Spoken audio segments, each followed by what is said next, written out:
This is the stuff dreams are made of. I'm writer-collector Ryan Condal. And I'm writer-collector Dave Mandel, and you're listening to the original movie prop collecting podcast, brought to you by Prop Store and Netflix, who just bought Prop Store and bought us. So an exciting day here in Hollywood. Hi, Ryan. Brought to you by Don't Prop get us Store. fired on our first day, Dave. I know. Well, second day. Prop Store, by the way, as we speak, is having their big entertainment memorabilia live auction in London. So as we speak, that is going on. And they've got a whole bunch of great auctions coming up, including some poster auctions and whatnot. So go to the propstore.com website and check out all their upcoming auctions. So when the film business dies in about, 12 months, you can buy film props that people will not know what they are or what they're from. They're going to be within one generation because the art form is going to cease to exist. They're also going to be selling some other things from movie folks. They're going to be selling blood, organs, Lawn possibly furniture, eyeballs, possibly if people can use that. Human hair wigs, though that'll be on sale. Good.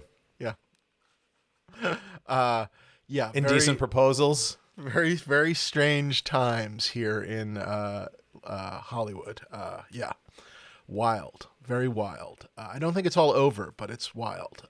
It's only just begun. Well, I think there are moves that are going to happen still, but but yikes, just wow. How are you today? Other than that, Do you think Greg Nicotero has Jack Warner's skeleton? Because I'm curious what that's doing right now. like a flip, like a somersault, like a just turn, just a full writhing sort of, just coming for you. Oh, yeah. Anyway, props. Hi. Dentistry, anything. Dentistry. Otherwise, how's it going? Yeah. A little housekeeping, which is to say next week we're going to actually do wrap-ups, a big double episode of some sort where we're going to wrap up both auctions. We're going to wrap up Prop Store and Heritage, brought to you by Prop Store. Wrap up everything. There might even be a Julian's thought or two in there, brought to you by Heritage.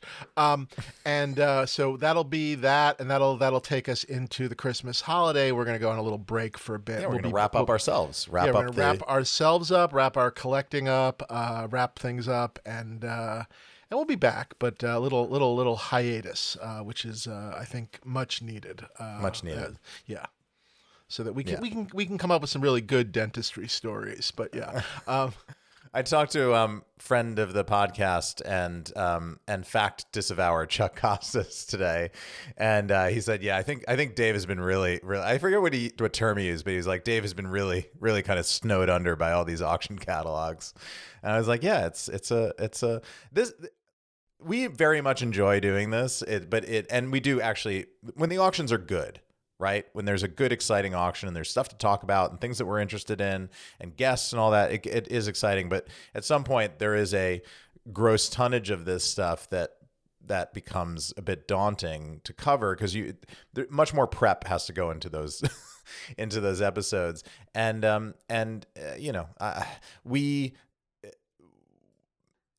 think we have to do it because it's the news of the day, right? So you have to cover these things because if we're not, then what are we doing? Because we're supposed to be bringing you what's fresh and hot and props, and that's auctions, and also it keeps the lights on here. So that too, but also people seem genuinely interested in what we think about pieces in the catalog, and I'm touched by that. Whether it's a reassurance or you're looking to hear, maybe we know something or whatever it is, which is wonderful. We appreciate that. We appreciate the trust. But this end of the year where we hit the Prop Store, the Heritage, there's 2 different Julians and a various other just odds and ends of things just popping up. It definitely just went like bling, whatever, and just things that we didn't think about or count on. It definitely, we definitely hit a maximum auction tonnage. Yeah. So yeah. Maximum auction tonnage. I think that's a great title. Bart, write that down. That's going to be the title of our finale. And our new shirt. Yes, and the action movie that David and I write that will never be released in theaters. It's straight to Netflix, and it's all CGI skies and suns, like and AI bots. Yeah. A lot of auctions. We have a fantastic show, though, and a fantastic guest that is un-auction related. Mr. Jay Glennie, the author of the making of the Once Upon a Time in Hollywood book. And it was really fun, and I am deep in the book at this point. I will say this: we recorded the discussion a couple of weeks ago. I have switched from the hardcover, which is wonderful and gorgeous, to look at the pictures and stuff. But I did switch on recommendation from Bart and Ryan. I did switch to a Kindle book, and now I'm sort of flying through it now that I can actually just read it without having to sit at a prayer center and So definitely. And is there anything, because I remember those great Jonathan Rinzler books, the making of Star Wars and Indiana Jones, that had those interactive bits that were in the sort of Apple iBook store version of it. Is there anything like that in there where you can just pop in on a picture? Or you can pop in on a picture, but no video, at least so far. I don't know if that changes or anything, but so far it's just you can see the pictures closer if you like. But yeah, I just bought it because I have as I mentioned, I have the hardcover waiting for me in the US, but I don't think I'm going to bring that back with me because it's gigantic, and I'm trying to get less heavy shit here in London. So I bought the ebooks. I think I'll just dig into the ebook and have that one sit on my movie reference library. Yeah, easy peasy. So we'll talk with him, which is great. Anything new in props? We literally just talked yesterday, so I'll be shocked. We did. So I'm gonna do my tease because I have confirmed that I will be able to pick up the new thing before we record the maximum auction tonnage episode to end 2025. So I'll be able to reveal it. So I'm very excited. Display has been done. I've shared it with David and Bart. They all oohed and awed. It looks very cool. I'm excited to get it in. Can you give a cryptic clue so people can maybe guess? Maybe. I think it's a little contest. I think it's one of the lightest hearted pieces, I think, in my collection, if that makes sense. And it's an augmentation of a collecting area that I already have, but it's a giant augmentation. It's like I had the sort of, the French fries, and this is the triple-decker hamburger to go with it. So if that makes sense. Alrighty. Please, send in your guesses, and we'll announce a winner and give them nothing, which is that's our best move. But no, your signed copies of your jury summons. I thought we established that. Can I throw out that jury summons? I didn't get jury duty. Am I good? That's great. Can I throw that out? Yeah, that's gone. Okay. You're done, baby. Perfect. Yeah. No, but sign it first because we need prizes on this show. Anything by the way, props with you over the last 12 hours? Nothing is new in props, but I have a very funny White House plumber story. So it's prop adjacent. Okay, bring it. So for White House plumbers, as a lot of HBO shows do, I think you guys do it as well. I think a lot of shows in general now do this in the streaming world. There was a podcast. They get sold to Netflix? Yeah, exactly. There was a podcast that went along with White House plumbers that kind of filled in some of the, I guess, historical facts and some of the making of fun of the show.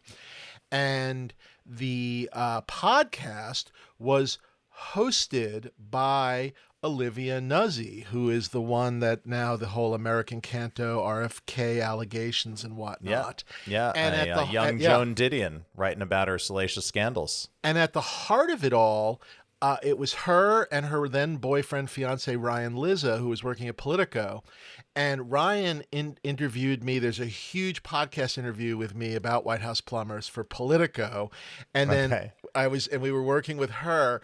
And so there was a big thing in Washington, D.C. We took the show down to Washington, D.C., and we got to show it to people. And it was pretty cool because Bob Woodward came, and it was really cool. But there was sort of a like, not exactly a red carpet, but there was like a White House plumber's backdrop. And so Olivia and Ryan posed together in front of the White House plumber's HBO backdrop, and now in like fancy outfits, and now in all these articles about them, it's this picture of the two of them in front of the White House plumber's backdrop, which is possibly more advertising than White House plumbers ever got. But anyway, it really makes me laugh every time I read an article about whatever the scandal and whatever. There's really a picture delightful. with White House plumbers. So that really makes me laugh. Yeah. That's really good. And soon available to stream on Netflix. So if I had only just kept that backdrop, I could be worth millions. Yeah, screen match, scandal match. Is that a thing? It is now. Yeah, exactly. Anyway, so not really a prop. I love sort it. of That's a little story. Much better than mine. Yeah. Thank you. Go for it. Yeah, no problem. So this was okay, because I thought I was going like, oh, this was Veep, so this was a while ago, but no, this was all White House plumbers launch press related. Yes, so this would have been which is also obviously a political story. It was the spring right before the strike. So what was that? 2023, right? Yeah. So it's like April. It was like April 2023, I believe. Yeah, because the strike was like May 1st, I think, or something, or May 6th, something like that. I think. Yeah. Yeah. Yes. And thankfully, that strike saved the movie business and saved everything. Brought production back to L.A. I mean, it really. So we're good. And prevented a technology company from eating the greatest movie studio of all time.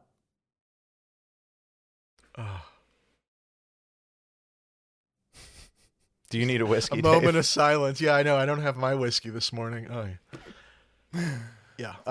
Should we bring on Happier Times? Once upon a time in Hollywood, when it existed. Should we talk? Should we talk to Jay Glennie? 1969, the great golden age, the beginning of the great 70s. Or what is the quote from Joan Didion? The 60s suddenly ended on whatever that day was, August 1969. Yeah. And August Quentin 9th, Tarantino made an incredible movie about it. And this book, it lives as every bit as good as this movie is. This book is, and we got to talk with the author Jay Glennie, and let's go to that. So, right now, without further ado, ladies and gentlemen, Mr. Jay Glennie.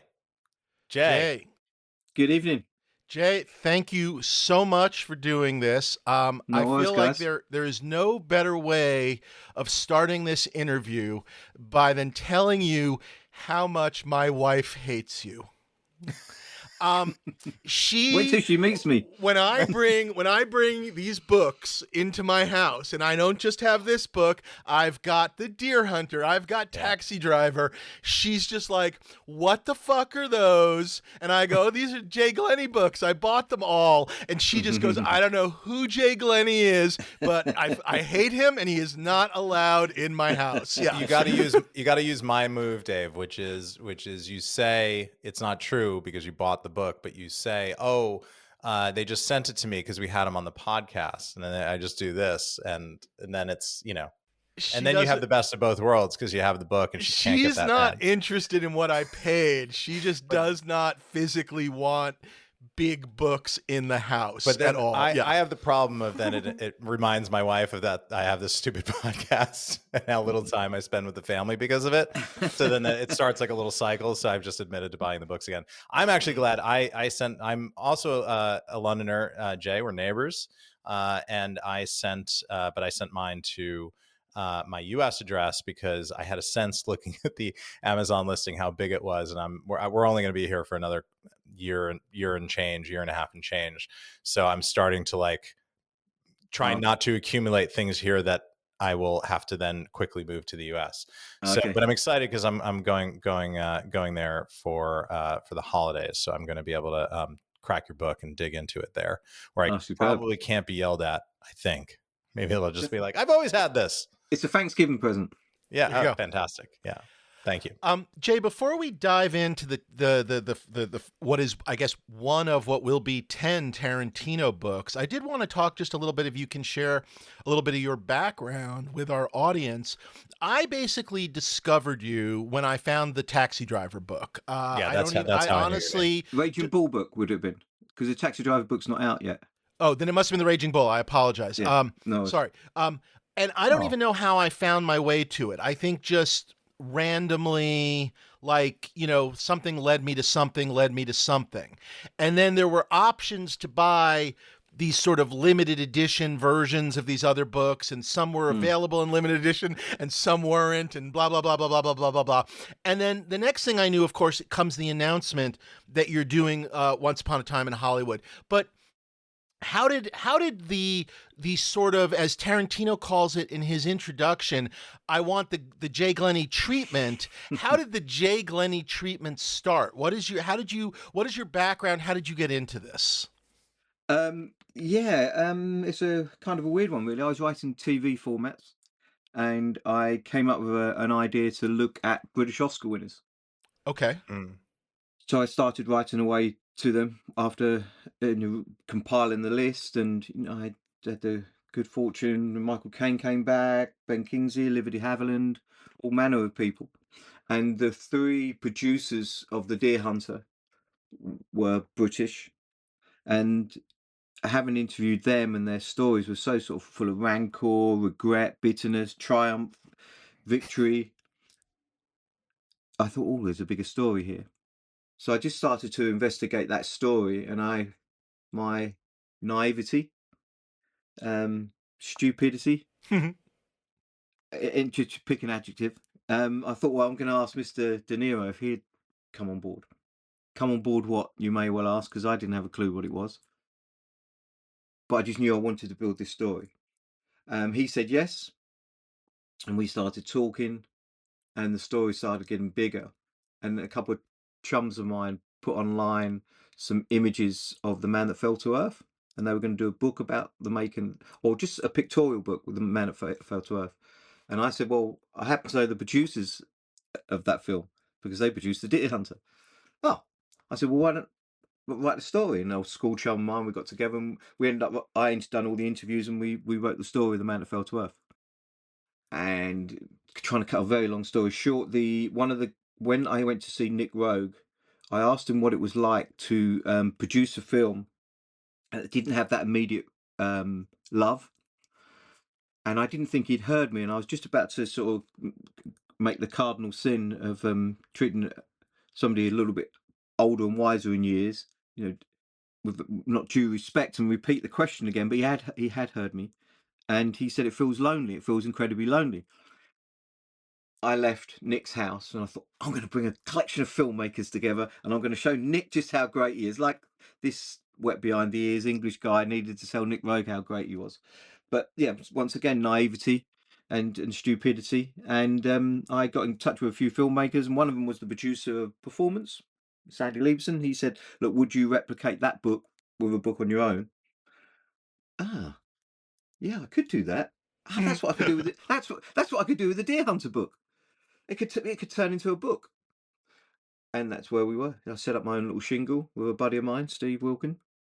And the Performance book got a head of steam up more than the Deer Hunter did for a period. I got in touch with Mick Jagger and James. I went back to Nick. Sandy Liebson opened up his archives, and all manner of people came on board of that book. So I managed to get that book out there. And then when Bob and I met again, I could show him what the Performance book, how we're going to. So at that point, you had the Performance book, yes, almost as a selling tool. That's very cool. Yeah. Yeah. We finished the Deer Hunter book that came out. Bob asked what was next, and I said, "Come on, it's got to be Raging Bull." So we did Raging Bull. Yeah. Whilst I'm finishing off Raging Bull, I'd got friendly with Irvin Welsh. He said, "Man, you got to do a book on train spotting." You got to do train spotting. Yep. So I did the book on train spotting. So before you know it, it literally is as quick as that. I've got 4 books with my own little shingle, and thinking, gee whiz. And then Bob and I hit upon the idea of doing Taxi Driver. So we started on that, and we're a long ways down the road with that. And I thought, well, I'd replicate the idea of bringing together different filmmakers to talk about the film. And the biggest fan I knew of Taxi Driver was Quentin Tarantino. Ah, okay. So I got in touch with Paul Schrader. Said, look, could you introduce me to Quentin? He said yes. Quentin loved the idea. By that time, I'd met a dear friend, now a dear friend, and my now agent Shane Solano, and he said, look, these books, we need to get bigger companies behind these books. And sure enough, when I got Quentin, that's what we had to do. His books deserved a better platform than I could give them, with my own little shingle producing 1,000 books. And yeah, and that was it. We cooked up the idea of doing the whole 10. He picked Bastards and I picked Once. So working on them simultaneously, I'd go over to meet him. And then, yeah, so we've got Once, Bastards is written, and I'm deep into Django Unchained. Wow. My life story in a paragraph. That'll keep you very busy for time to come. So because I know from recent interviews that, I think Quentin is most proud of Bastards, right? That's the one he considers his masterpiece. So that's that's why he picked that one. Yeah, he also picked it because there was a big backstory, and when you get to read the book, you'll see there's more of a sort of a backstory to why he did the Bastards and why he wanted to. Why it was number 2. No, why it was his film that he wanted to release there and then. And when the Bastards book's released, you'll see why that was. That's why he picked Bastards. He gave like a very cool quote where he said something like, he thinks that's his best movie, but I think he thinks Once Upon a Time is his favorite movie or the most fun he had, something like that, where he kind his of... favorite. It's his favorite movie. Kill Bill is the movie that represents him best. Yeah. Right. And Bastards is his masterpiece. Yeah. So we were talking off camera before we started. We were curious. So will Kill Bill be 2 books or 1 book in the? We'll be 1 book. It'll always be 1 book because Quentin only wanted it to be 1 film. It counts as 1. Okay, we were curious. Okay. Yeah, so it'll only be 1 book. Yeah, but if you think Once is big, Bastards has finished an even greater word count than Once. Oh wow. So you can imagine how many words the word count of Kill Bill is going to be. Before we dive into this book, one other quick question is, now that the book is out, and it came out about a couple of weeks ago, right? Basically, we're within a month of it having come out.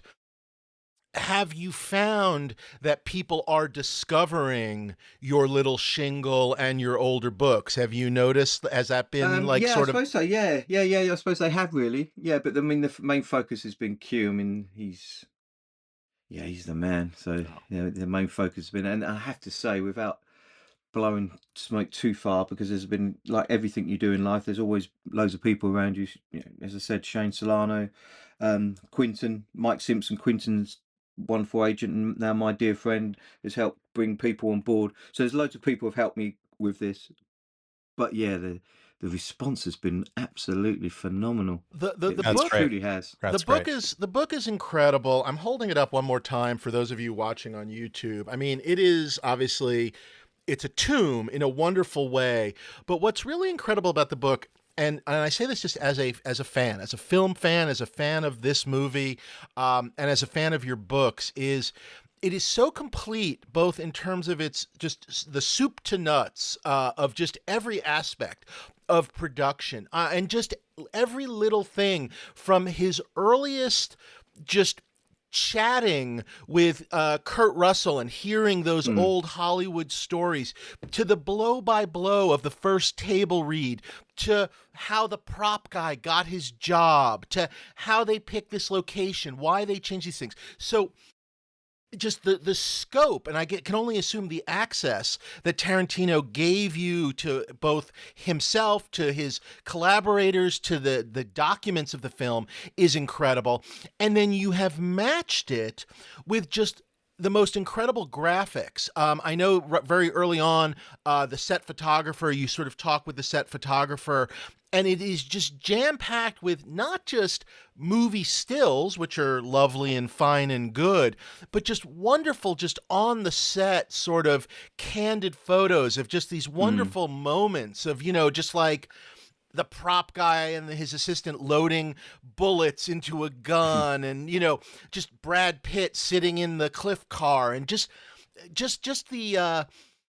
the way you tell the story is very much like very present tense. So we're always kind of in the scene with you. So, for example, the table read is very sort of, I can assume you've pieced it together with all these different people's perspectives, but you kind of tell it as this sort of like it's kind of happening. And then the photos of different things, it is a real just, I feel like I'm there reading this book in a wonderful way. And I wondered, is that is you obviously very on purpose, the notion of bringing the reader in? Yeah. I don't want to be any way negative to anybody. No, But I'm not a big, but no, but I'm obviously not a there big are lover other of books. Yeah. yeah, I'm not a big lover of people that make you feel like you're not there, Right. and they somehow impart themselves on the story. I mean, I'm not fishing at all, guys. I really do mean that. I mean, who the hell am I to do that? I've got Quentin Tarantino. I've got all these wonderful collaborators. To put myself into the story would be demeaning. So yeah, I'm a huge fan of that feeling when you actually feel like you're there, because I wasn't there, Yeah. and I don't want to be there. I want to read it like you guys are reading it. So that's the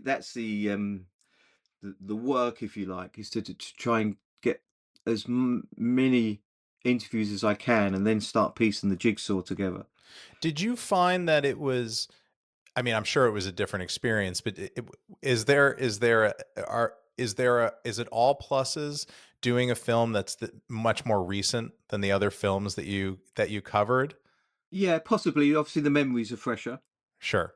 The beauty of almost every Quentin film, actually, isn't it? They always feel like they could have been made in another generation. The Yes. camera work's great, the music's great. Yes, it is very present and very now, but the subject matters always feel like they could have been made. It's timeless. Yeah, timeless. And this one, from my perspective, just felt, and I know it's cheesy and I know it's an oft used um, term, but it just felt like an instant classic. So to me, it was an absolute no brainer to start with this one. 1,000% agree, but there is something interesting. Totally for example, when you do Raging Bull, which is what, 1980? 80. Yeah, Mm. where you've got at this point now, obviously, 25 years of perspective of like, oh, it was robbed of its Oscar. It's one of the great movies, blah, blah, blah, blah, blah, blah, blah. I guess, again, I think Once Upon a Time is a classic as well, but there is something maybe interesting when you have 30 or 40 years The of retrospective, perspective in those other books you did. I don't know if you ever thought about that. Yeah. Yeah, possibly. I mean, you do have to jog memories a, a lot more. So there is that. There is a lot of more cajoling. Yeah. It Pushing a Joe feels Pesci and a Bob and a Right. Marty, that you do have to try and. Do you remember? Ah, yeah, you're right. Yeah, that did happen. So there is a little bit more of that. Whereas obviously with a film that's only 6 years old, the memory's a lot more present. You're dealing with a younger clientele. So and for them as well, not for gee whiz, not that John Turturro would ever forget working on Raging Bull, but for these guys, the young Turks in Once Upon a Time in Hollywood. I mean, all of them. It's just revere. All of them knew that this was going to be something they were working on a Quentin Tarantino film. So yeah, it wasn't that hard to try and to draw out the material, but the trick was making sure that the story felt like it was the story. I wanted to make it as present and as accessible as one of Quentin's films. If I didn't do that, I knew I'd done it a complete disservice. And when you've been handed the baton, you've been handed the Olympic torch, which I felt like I had been, there was no way I was going to drop that. You mission accomplished. I'm assuming because obviously Quentin was, saying I want these books. Just it seems like everybody spoke to you. It seems like the only people perhaps you missed talking to were Luke Perry and Burt Reynolds for all the obvious reasons. But it looked like every single other I mean, is there anybody you felt like you missed out on? I'll put Bruce Dern, but that was it was kind of on purpose. I don't mind admitting, I hold my hands up, I didn't really want to ask him the question. He was coming in after Burt Reynolds. Sure. So I didn't really see what that was going to add to my story, to be fair. I really didn't. I knew that Dakota was going to mention him. I knew that Brad was going to mention him. I knew that Q was going to mention him. So why did I need Bruce Dern, the great Bruce Dern, to talk about coming in after Burt Reynolds? So that was literally why Bruce wasn't in there. Fascinating. If he'd have been cast initially, yeah, I would have tried to move heaven and earth to get him, but I just didn't see that. I didn't want to ask the question. I'll leave that to somebody else. If they want to go and write this book, they can go and ask Bruce Dern that question, because I didn't want to ask him.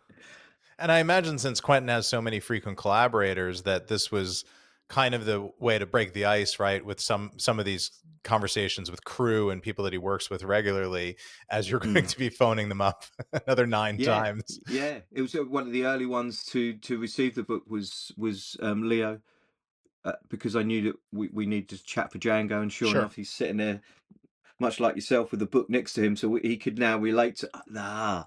Okay. Although Bob was shooting Killers, and he rung up and said, "Look, can you send a book down to the set? I want to give a Raging Bull book to Leo."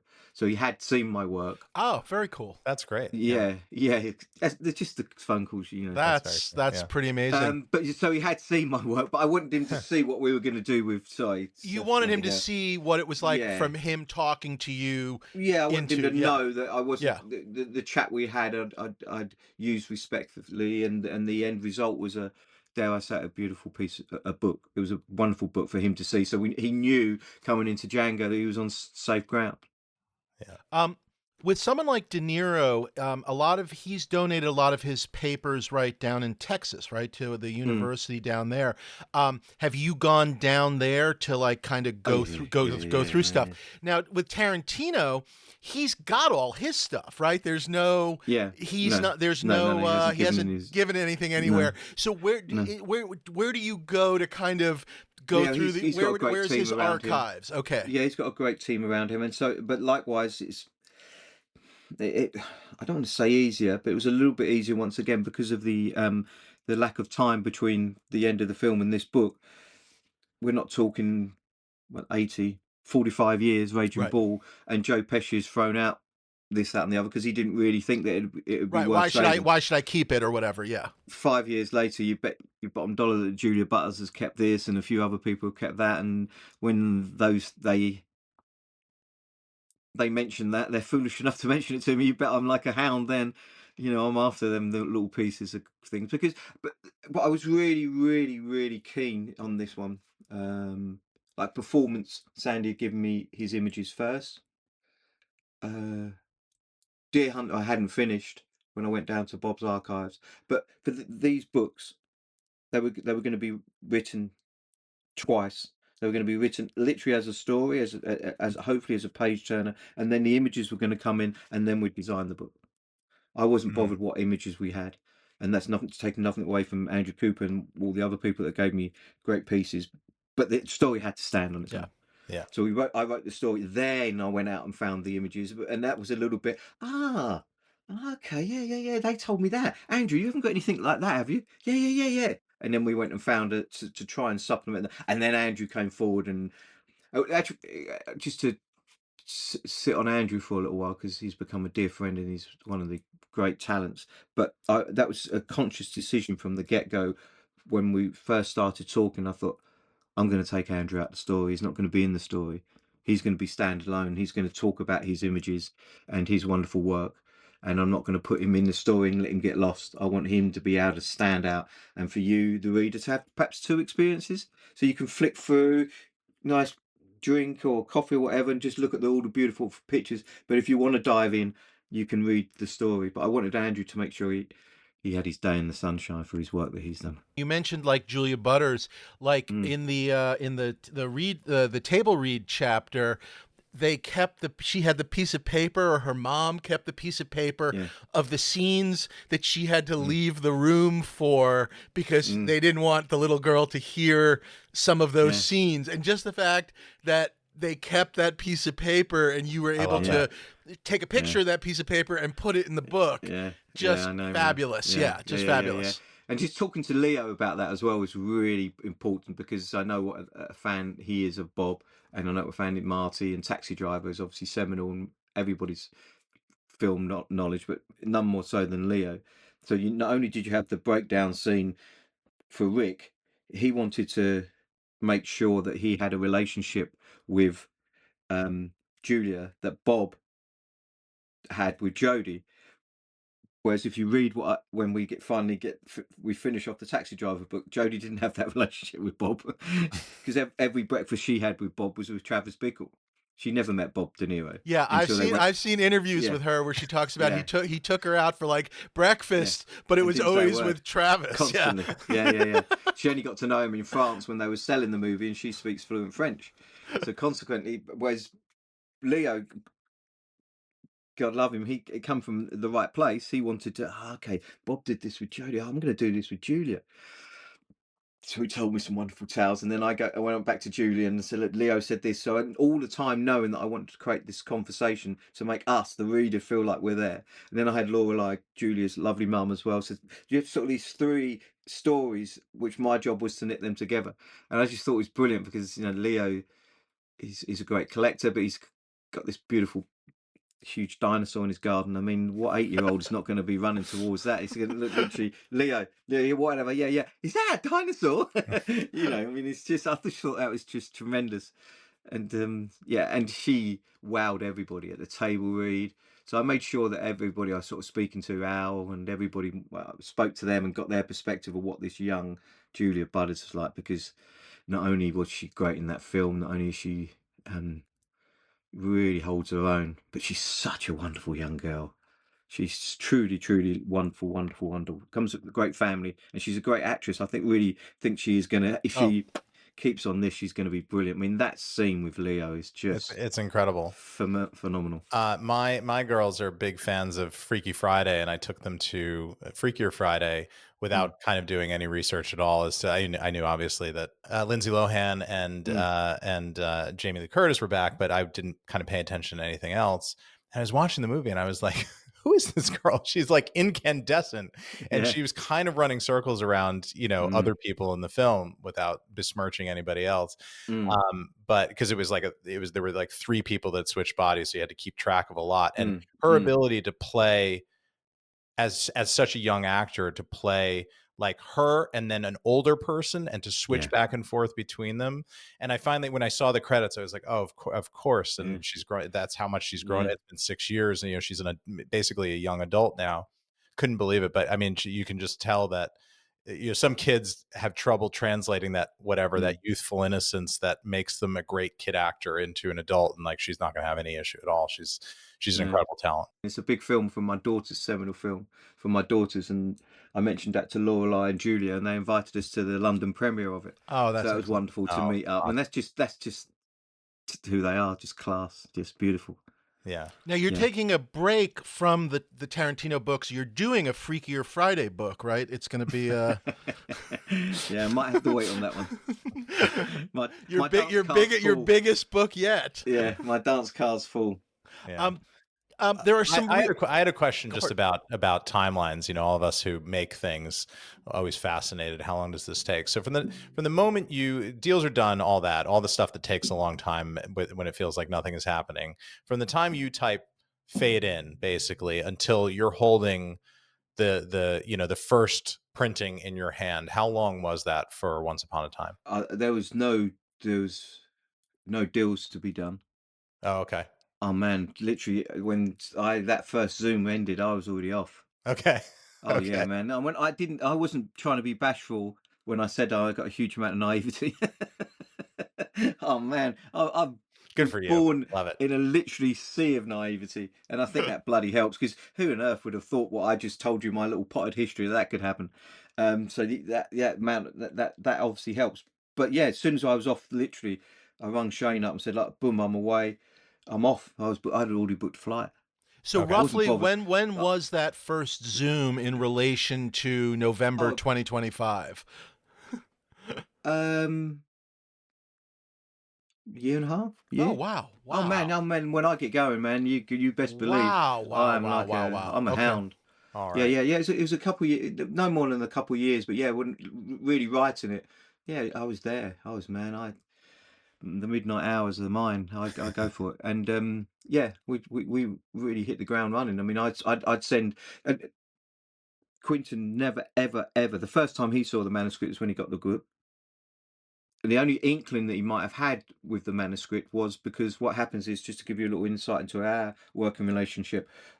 So if we go back to the first one, I go over there for a week. In fact, the first time I went over there, we didn't even work on Once Upon a Time. The first week was Bastards. Oh. So it definitely would have been about a year for once, because we started Bastards and then I came back and then I spoke to Brad.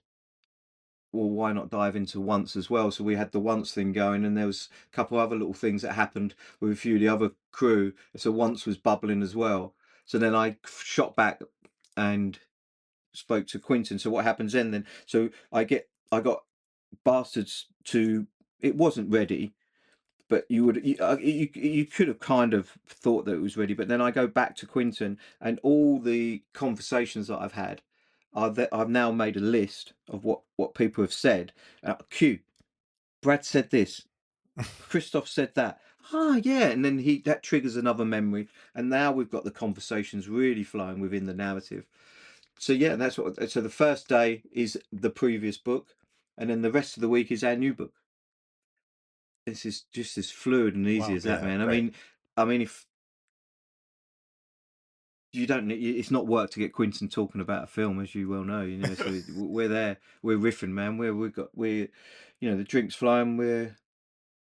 I'm putting words into his mouth. I bloody hope he does like me. It just feels like we're just good mates, and we're just there. We're there to do the gig. I mean, a couple of times he's pulled me up. I'm sure he won't mind me saying this. He's pulled me up and he said, "Whoa, you should know this."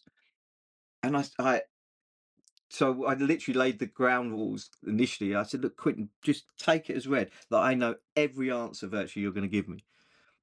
But there's nothing worse when you're in the pub and you've got a bore there who's saying, "Yeah, I already know that. Yeah, I heard that. Yeah, I already know that." Yeah, and then they're just cutting you down and they're cutting the legs from under you when you're telling the story.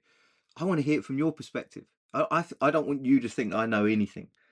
And yeah, okay, that's what. And he literally, boom, and now he's really open. Yeah. Because I don't want to be sitting there nodding. Yeah, I already heard that. But I'm going going to to use that next time I don't know something. Yeah, exactly. You got a great one. You can have it on me. I haven't patented it, so you can use it. But Jay, I'm going to go one step further. I mean, this is a movie that I felt like when it came out, I read as much as I could. I'm talking about when the movie first came out. I read as much as I humanly could. You know, you read the interviews. Quentin sits for a couple interviews. He does a couple of things. You hear Brad Pitt sits. Everybody talks. Oh, I always want. I knew I wrote it for Pacino. You know, you get little pieces of things that you just hear. And then, you know, sometimes you end up reading a making of thing and, you know, whatever it is years later, and you just go, this is just all the same material I already knew, and there's nothing particularly new. There is so much new in this book, stuff I'd never heard about, from little things like, for example, I had no idea. And again, this isn't even like a making of fact. This is just like a fun fact. I never knew that the episode of FBI that they put Leo into, the Rick Dalton into, was a Burt Reynolds. That was a Burt Reynolds role that they replaced. And they put Rick Dalton in. Just little facts like that. And then the other thing that I love that runs through your book, there's a couple of different narratives. And one of the narratives is the generational thing. So you've got all these young Hollywood people, not as young as Julia Butters, but you have those sort of the Dakota Fannings and Mikey, Cheryl. And you have Austin Butler, yeah. Yep, and you have that sort of like their young Hollywood perspective, which is very different than Leo, and you have that. You have TV people and movie people, and you have some of the TV people coming into this movie world, and then of course you have the Pacinos, you know, the forgive me, the grand dames, if you will, and these different perspectives and these narratives, and Tarantino, who of course is a fan of everything, and these things just run through the book, and like there are these stories within the stories. It's just, I'm sorry to keep gushing, but it really struck me, and it really does mean a lot. The gush, honestly, seriously, it really does, because you know there was no plan B with this book. It had to work, man. It just had to work, and there was a lot of with 20-odd-hour days doing this, and it really did have to work, and it had to work with the fact that you've picked out the FBI thing. I didn't want to make it. I wanted you to realise that you weren't actually reading the fact. I didn't want it to be a Right. fact-laden book Yeah, that's yeah. just been AI'd together. It had to be a story, but within them, there's little needle drops. Bloody hell, I didn't know that. But it's just part of the narrative. I Yeah. really did want you to have to read it from beginning to end. You can go and pick that book up, and you can look at any image and any pull-out quote, but you have to read the story from beginning to end, which is going to be a huge pain in the ass. Because I mean, if you fall asleep with this book, you're going to kill yourself. It is definitely I had to I sat at a table. I had to put it down. I had to Yeah, put it down flat. That was the only way. There was no my no. arm strength is not strong enough. So yeah, I Imagine definitely 10 of yeah. them beauties though, man. Imagine 10 of them. You're gonna have to reinforce the wall the wall, sorry, that shelf's going on. Yeah, Yeah. double laminated shelf for that one. Oh, for God's sake, man. Yeah. Is do you have because I reading your interviews about the book, it's your favorite Tarantino movie. Do you did is there a favorite that I imagine you knew a ton about the movie going in? I imagine you learned a ton more writing the book. Do you have a favorite detail that you learned from about this Um, movie from just being the author of the book? yeah, so the caveat to that is my favourite is probably, without sounding like I am Quentin's double, it's probably, to me, it's probably his most sort of grown up complete film. Hmm. Pulp Fiction will probably be always the one that there, because it was, Reservoir Dogs came out and you think, God, who's this new guy? Oh my God, what's he get? Bloody hell, he's just topped it with Pulp Fiction. Mm-hmm.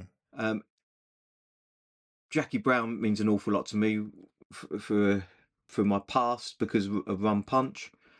And then Kill Bill once again, it was like, oh my God, we've got to wait for the number two. So all of Quentin's films have meant something to me. But yeah, and I mean, can anybody forget the opening to Bastards? I No, mean, incredible. I know even sorry, even Quentin will hold his hand up for once and say he didn't know of Christoph Waltz, because I tell you, he knows the best boy on a movie. And I said, I'm sorry, I don't know he was the best boy on that movie. Quentin's facts are just unbelievable. But he didn't know Christoph. So there we were watching this, this guy no one knew. So that opening to Bastards, I think, defy anybody not to. Man, there must have been, if we all watched it at the same time, the let out of breath at the end of that scene for us as punters. So yeah, every film has but yeah, as a whole, just sorry, I will answer your question. But the Quentin was criticised for this film of not having a plot per se, and he did write it with a plot initially, and he thought, no, no, no, no, I just like hanging with these guys. So for what upset a few people, I actually love that part of Once. Great. I just love hanging with them Yeah. guys, man. Yeah, I totally. mean, gee whiz, who wouldn't want to hang with Brad and Leo, and then pop a Margot in there as well for good luck? I But mean, he gee talks whiz. about there's a section, yeah, or forgive me, I don't remember where it was, but they talk about, or you talk about, or someone talks about just the notion of sort of following Sharon on her Mm, day in Los mm, Angeles, of her picking up books at the store and just kind mm, of like mm. just being with her, and it is such Yeah. a fun You, feel, yeah. gee, I'm not putting myself in Quentin's level at all. But what I wanted to try and sort of emulate that with this book, whereas he wanted to eavesdrop on their day, I was hoping that the reader can eavesdrop on the making of this film. Very much That's so, what I very set much out to. so. So with that in mind, I'll go back to your question about the scenes. I love the Manson day. I love that workshop with the Manson kids. I didn't know anything about that, and Mm. I knew. I was taught very early on, to do your research, get all your work done, have questions by all means. But once your first question's asked, forget about the rest of your questions. Listen to that answer and see where that answer takes you. You can always come back to them beats that you've written down, but don't get that second question ready to go and you haven't listened to the answer. So when them Manson guys, sorry, pulling them all together by calling them Manson guys, but when the young actors, when they were telling me their stories, man, I just sat back because I knew I had a piece then.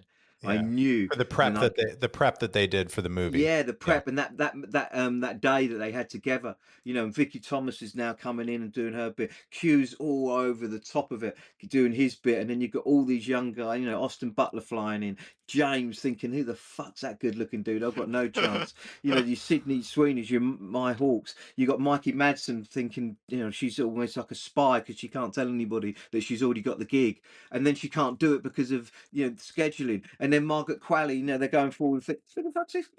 We'll get her back in. And she's on holiday and she has to nail it with Brad. And it's just, honestly, it was. And then Madison Beattie, she got the gig and her mum's going, well, are you going to tell Brad? You're going to tell Brad that you work together on Benjamin Button? Mum, just leave me be. I can't tell him. He's busy. He's Brad Pitt. And then Brad recognises her and he can't smash her head in. I mean, it's just. That's really great. Well, I am doing myself a disservice, and I'll go back to the beginning as well. When you're given a torch like that, man, gee whiz, I defy anybody not to write this book because I was given so much glorious material. My one stipulation, I've said it before, is getting a little bit drip dry shirt, is I like to take myself out of it. So I hope that I'm not in this book at all. No, this is very far away from the sort of, forgive me, kind of what's the word I'm looking for? But I'm going to say asshole because I don't know what else to say. That's sort of like, I first saw Once Upon a Time in Hollywood. This is not that in a wonderful way.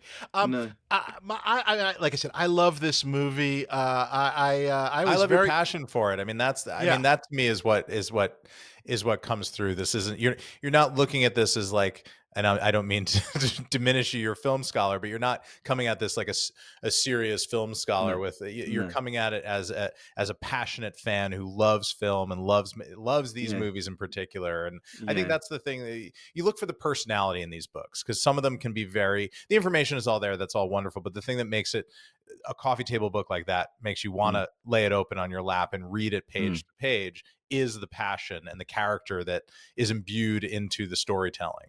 Yeah, I almost wanted to impersonate Quentin when I had the keyboard.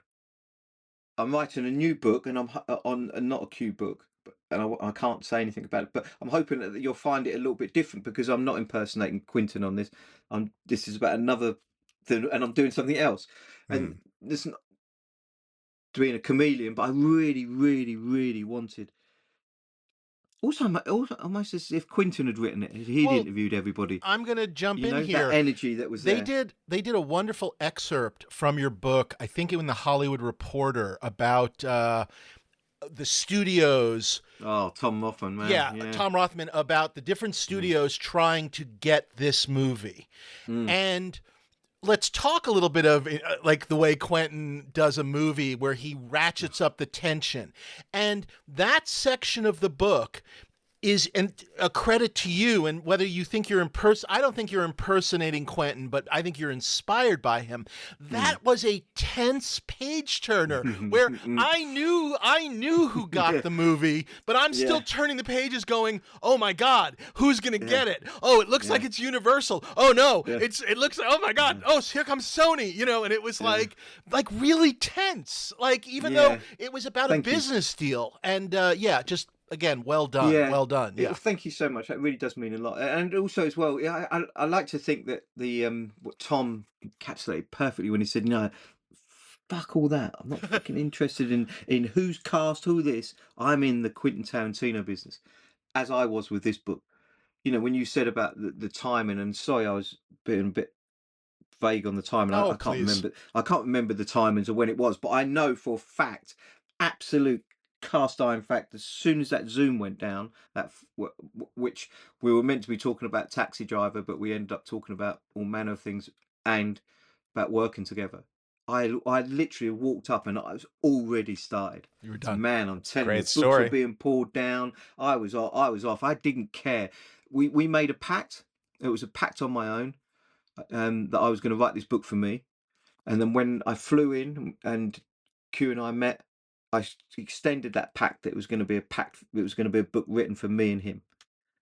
And if he got a kick out of it and I got a kick out of it, fingers crossed, we're hoping there's going to be a few other people. But it wasn't going to be, as you just alluded to, this scholarly thing. My daughter's my daughter's doing this gig properly. She's at Cambridge reading English.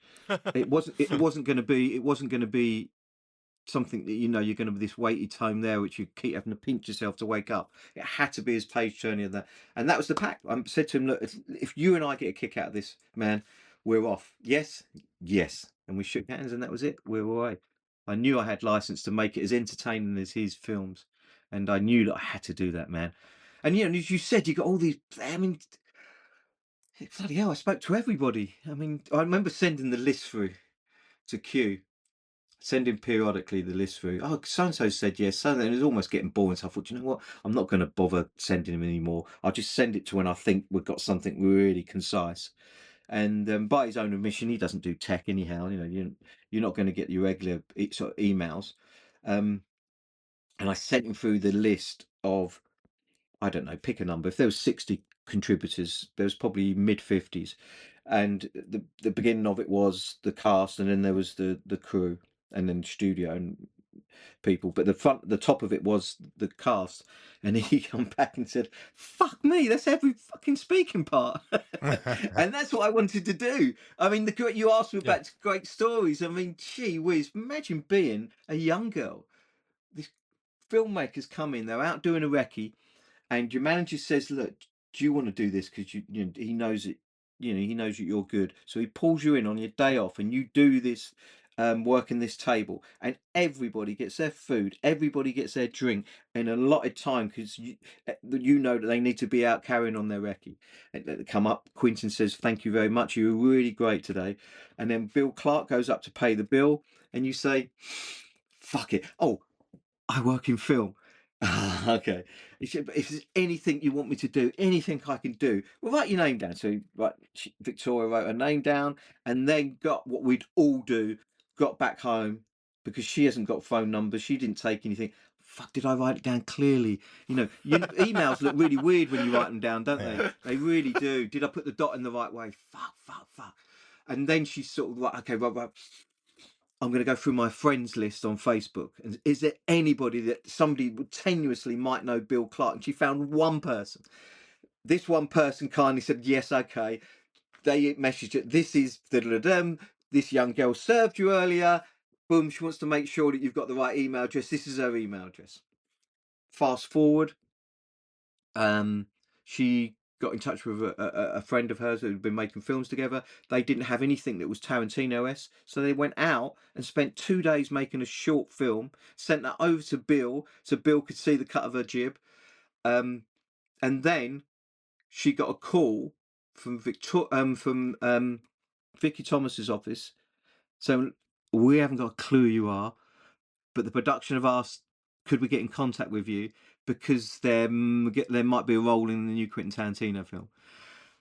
Oh, okay. Anyhow, can you come down? Yes. So she came down. They spoke. She went back home, and then she got another call. Can you be on set on Monday? Yeah, but you can't tell anybody. Okay, can I tell mum and dad? Yeah, of course you can, but you can't tell anybody.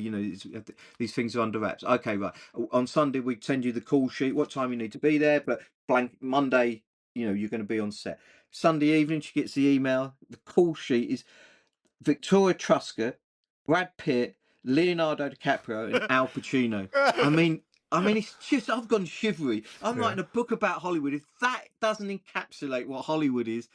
And there she is. She walks on set. It was a bigger part that she had, like most people.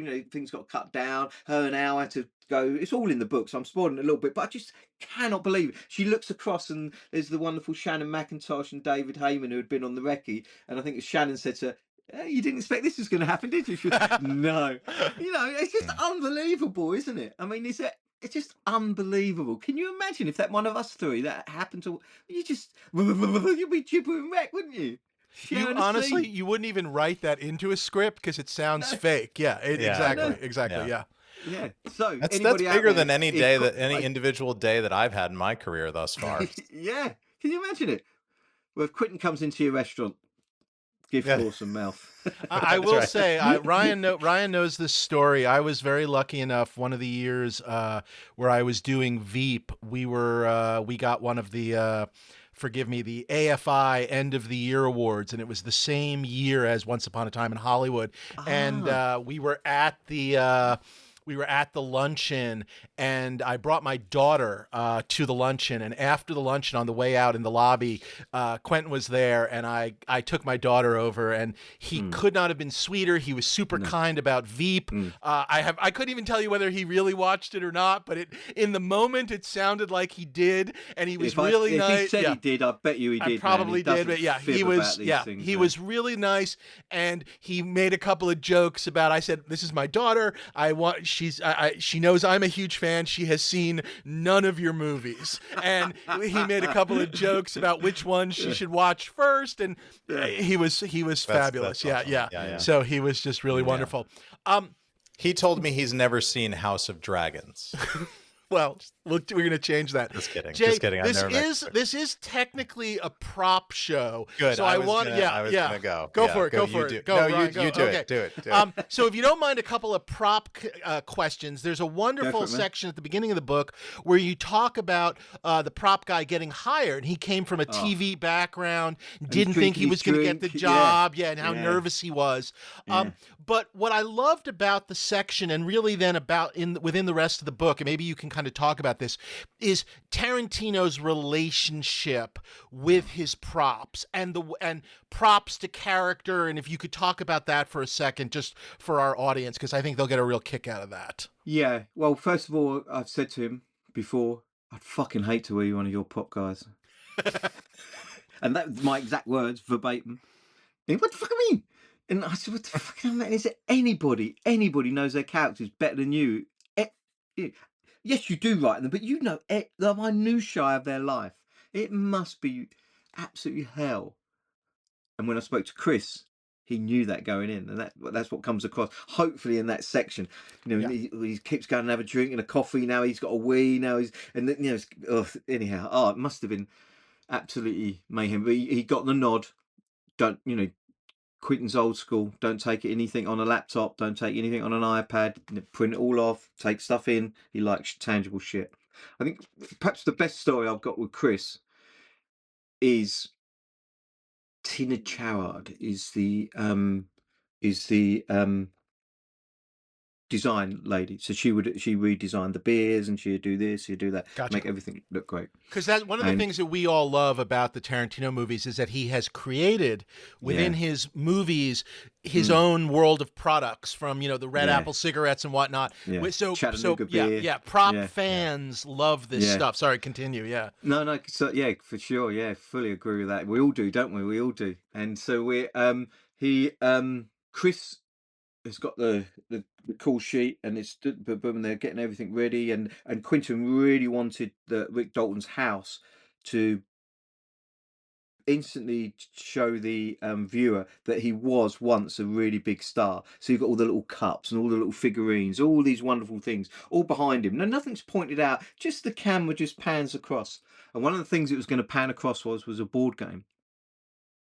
And so Chris called up Tina and said, look, we need a board game.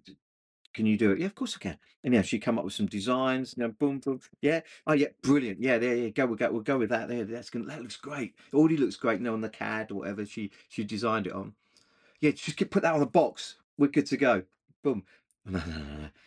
Tina just knew. This is the first time out with Quentin, but she just knew. She said, Chris, you cannot just put a box in Rick's house. Quentin, the first thing he's going to do is open that box. No, we haven't got time for that. We haven't got time. No, I'm telling you, you might not have time. I'm going to make time. I am going to do this. We've got time. I'm going to design the board game. It's going to have counters in there. It's going to have everything in there. Quentin's going to play it. Mark my words. Anyhow, fast forward. Quentin walks in, sees the cup, sees this, sees the board game, open up the box, gets the board game out, puts the figurines on. He said, right, everybody, that is what I fucking mean about a prop. That is how you can do a prop for a Quentin Tarantino film.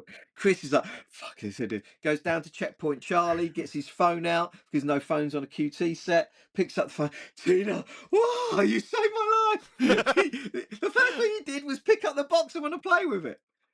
And that, let that be a lesson, man. And I still, to this day, I've never seen that ball game, but Quentin's got it. But Of yeah, course he does. throw, Yeah. throw Great away story. anything. But Great yeah, story. isn't it? Isn't that a great story? Could have been just too easy, wouldn't it, Ryan? Just to get the box, Of just make it course. look Yeah. beautiful, move on, boom, boom, boom. Not Q. He's gonna open that box and he's gonna play with it. And sure enough, he did. Rolled the dice and played with it. Yeah. Well, so that leads to my question, which is, have you seen Quentin's collection of his stuff that he's kept from all of his Yeah, movies? bits. No, not all of it. No. Okay. No. I didn't want to because I want to try and make each book Okay. like that. Gotcha. You know, So so you when, only want to see the Hollywood stuff or the Yeah. Inglorious stuff. I've Gotcha. seen a little bit of Bastards bit, but there's more to come on that side of things. I haven't seen much of Django. Nothing of Reservoir Dogs. That may well be the fourth. But you know, I just haven't, because I want to go into each one really separately. Okay. Have you gotten a chance to see any of his movies when he shows them? I don't know when you were here or not here. Yeah. Like at the Vista Theater, at his Oh theater. yeah. I've been to the Vista, but man, he's got his own theatre, and Oh, he's of course. Yeah, sit sure. there chatting Yeah. with Q every night, and then we end up watching a film, and it'd be some, 1930s, 40s western or whatever it is, and man, honestly, is he running a like projector, 35 millimeter projector in his house? Yeah, he's the man. He does have some Incredible. digital films, but I remember in the book as well when he invited all the young guys along for a screening of Once Upon a Time. He didn't want it to be just a cast and crew screening. He didn't want to do something special, so he made a black tie event. So all the young guys have come along, and Mikey Madison's one side and Austin's the other, and he's there, and both of them were telling me, and I could relate because that's exactly what he's like. You know, I didn't go. I can honestly say I didn't give it any thought about meeting Quentin. I just was there. I was on the one, and I knew we'd get on. I knew both of our enthusiasm. But somebody's screening a film. You're going to pay attention. You're going to watch the film. It is like that, but it's also Jack, watch this bit, and he's tapping you, and he's holding your leg, and that's exactly what he did with Austin and Mikey.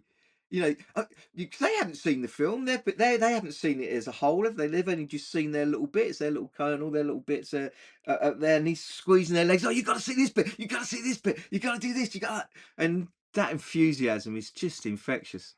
That's to watch your film with him. I mean, I wish I could rent him out so everybody could watch a film with him, because it's just a lesson, man. And he sees things that you haven't seen. You're watching the same bloody film as him, and he'd just see it. Jack, watch it.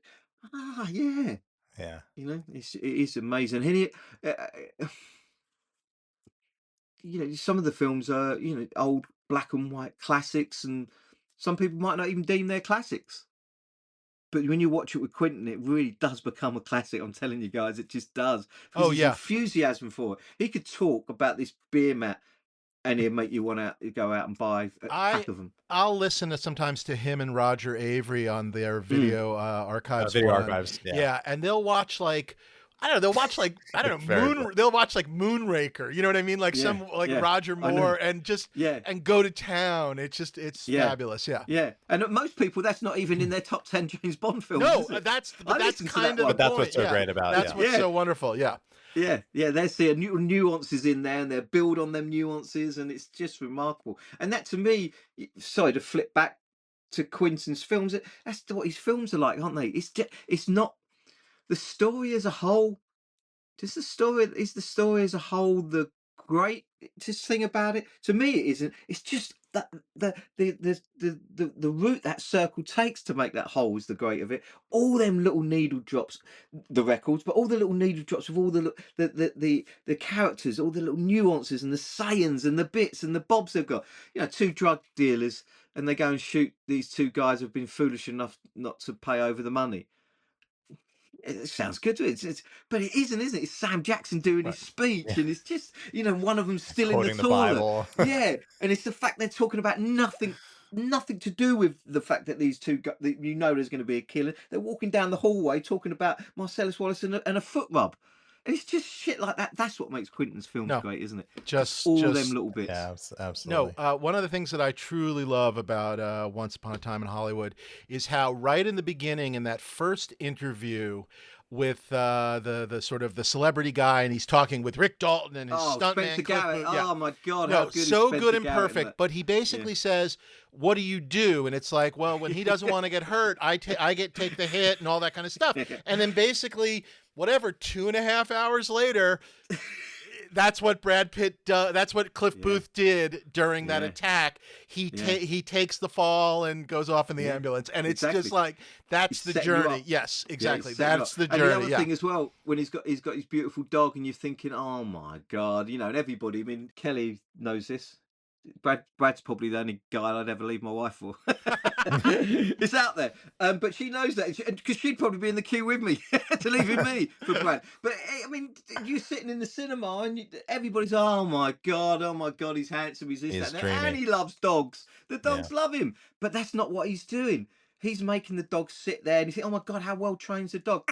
And it goes and eats his food. No, he's setting you up for the attack at the end. When that click comes, you know that shit is just about to hit the fan for the Manson family. And that, to me, is just genius. Excellent. That is Quentin Tarantino in a nutshell. Just incredible. This is amazing. Yeah, this was fantastic. So, Jay, I want to ask you one last question, and we'll let you. We'll free you from this. You're around all these films? Oh, right. We're each going to ask you one last question. Well, I'm going to say we haven't played the game in a while. We have. But I want to ask this first. Okay. Yeah. Okay. So, Jay, you're around all these films. You've been talking with all these people. Are you any kind of a collector at all? Obviously, you have a wonderful book collection, research. But have you ever dipped into any kind of like prop collecting or poster collecting or anything from these movies? No. Oh wow. Okay. I'm an impoverished writer. I understand, but maybe you're around these people and they go, "Here's a call sheet." I've been given. Soon not to be. I got given these the other week. I love show and tell. I can't tell. Yeah, I showed them to Quentin actually. I had the whole collection of the Pulp and the Kill Bill, so I got given Bruce. Oh, that's amazing! Okay. Excellent. And Twin Peaks, David Lynch, and I love it. So there's your collection. Okay, nice. Yeah, so I'm starting early. But seriously, guys, I don't mean this, trying to be Ernest Hemingway or Conan Doyle or whoever. I'm this great writer. Man, books have been my life since I was a kid.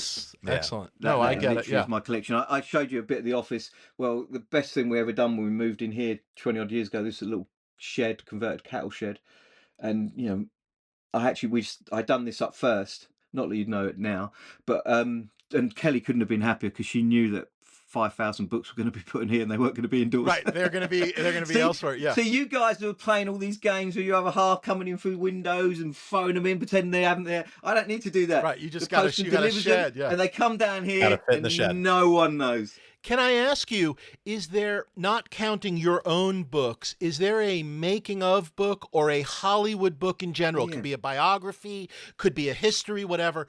Do you have a favorite of the genre, if you will, by somebody else? Like a real, like a favorite or an inspiration book for you? Like, I don't know, any people love like Hearts of Darkness or whatever, I don't know. Present day, that's an easy one to answer. The recent last few years has been Sam Wesson's Chinatown. Yes, such a great book. Just a masterpiece. So good. Absolute masterpiece. Going back to a little bit earlier would be Cameron's book with Billy Wilder. I just thought that was just unbelievable. Yep. Robert Evans' book is just unbelievable. Isn't the picture? Yes. Kevin MacDonald did a beautiful book about his grandfather, Emmerich Pressburger. Oh. Kevin MacDonald, the Oscar-winning director of One Day in September. Oh, wow. I don't think I realized that. I'll check that one out. Beautiful. Oh, fantastic. I mean, it really is beautiful. Could it be too close to home? He doesn't make it that. That is Powell and Pressburger. But so he's written a beautiful book about his grandfather. Oh my God, I could be here all day long. No, that's dope. Oh, great. Yeah. I mean, literally every one of these books I could pull out. I mean, David Niven's books. I mean, gee whiz. Yeah. No, the Powell and Pressburger book, that gives us something to both of us to go check out, because I don't know that one. That's fabulous. Excuse me, my ignorance. I can't remember the title, but it's about Emmerich Pressburger and it's written by Kevin MacDonald. Wonderful. So whoever's fastest on the button when we leave here now on eBay will get it. Yep. Because I don't know if it's available anymore. So you need to sort of be like an American by the way, I football, cannot have another book because I've been trying to find. There's a making of the Good, the Bad, and the Ugly book that I cannot find that is driving me crazy. But that's a separate discussion. Anyway, okay, not for today. I might have it. You can make me an offer. All right, I'll send you an email. All right, so go for the game, Ryan. Go for it. So we play a game with our guests, which is basically which prop would you take? So we're gonna make it any Tarantino film at all, any of the 9. If you could take home one prop, if Quentin just walked into his house, you don't have to buy it. He just hands it to you. What are you taking home? You go first. Pussy wagon. Not even a pause. I love it. With the keys, right? With the keys. Yeah, you gotta have the keys. Can you imagine it? I'm in the Essex countryside, and if anything typifies being an Essex man, driving around in the pussy wagon. Yeah, perfect. That is perfect. Ryan, how about you? Well, Dave has to change his answer now. Yeah. I've already got it, man. You can't have it. Hattori Hanzo sword. I actually don't even care which one. It doesn't need to be the bride. I mean, sure, the brides, but I would take Bills. I would take. No, don't you want Buds? You want Buds with the little Bud, the only man I ever loved. Yeah, come on, you got to have Buds. Yeah. Oh, that's good. Drivers would be. I mean, any one of the hero Hanzo swords. Give it to me, Dave.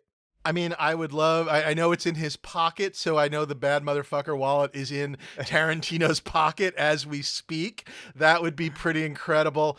I think I'll go for the suitcase, just because. We had Travolta on Saturday Night Live in like whatever that would have been. I think 1990.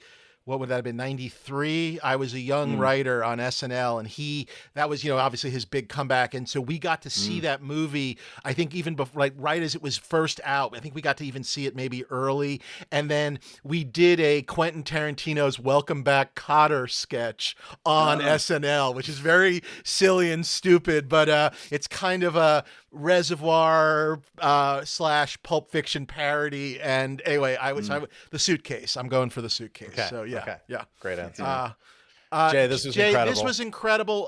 Thank you, guys. Congratulations on the book. Obviously, the book is in so stores much, as we speak. Yes. Insight is the publisher, but in America and Titan in the UK. Titan in the UK, but you can get it everywhere. And if people are interested in you, they can find you on social media, right? You're on Instagram. That's how we got in touch. I thought you was going to say they could buy me. I'm not. No, not yet. No. Give it another year. If I haven't made any money there, you'll see me. I'll have a Tinder profile. But what's your Instagram handle if people want to follow you and find you? My name, Jay Glennie. At Jay Glennie. Peasy. Yeah, easy peasy. Wonderful. Thank you, guys. Thank you this for was taking the time to speak fantastic. Buy this book. My God, I'm holding it up one more time. Buy this goddamn book. If you are a Quentin Tarantino fan and you don't have this book, you're a fucking idiot. I'm leaving you at that. So there you go. I spoke to Q the other week, actually. I sent him one of the reviews. Periodically, I send him some of the reviews and a little cachet of different media we've had. And one of the reviews was, it reads like an Elmore Leonard movie. I went to Q. The headline of the email was, they had me on Elmore Leonard. Yeah, perfect. I mean, gee whiz. What a review. And I promise I didn't write that. I promise. No money was passed between. That was a genuine one. Guys, much love from England, man. Fantastic. Ryan in London, man. I'm a neighbor. Yeah. Thanks, Jay. Cheers, guys. Keep well, man. Jay. Cheers, guys.